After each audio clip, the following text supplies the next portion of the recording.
Jurors heard key testimony today in the trial of a former Baltimore and Philadelphia police officer. He is accused of selling heroin and cocaine. WJZ investigator Mike Helgren is live at Baltimore's federal courthouse, where two former officers took the witness stand. Mike? Denise, this case is linked to the rogue gun trace task force, a scandal we've been covering now for more than a year. The acting commissioner said today he believes that corruption like this is in the department's rearview mirror. Eric Snell is a former Philadelphia and Baltimore police officer on trial for selling drugs stolen by corrupt Baltimore City police officers connected to the gun trace task force. This is a picture of him at a bank. Prosecutors say he's depositing the illegal proceeds. Two disgraced Baltimore detectives, Jemell Rayam and Mamadou Gondo, testified against him. Detective Rayam told jurors he gave Snell cocaine taken from a man during a traffic stop near Mondawmin Mall that Snell later sold in Philly.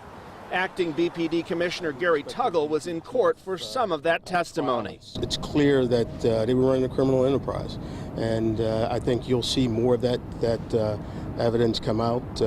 At the end of the day, it's not a systemic part of the BPD. Snell and Rayam were close, former roommates who met each other in their early days on Baltimore's police force. Rayam was even the best man at Snell's wedding. Prosecutors showed jurors text messages where they would talk in code about selling drugs.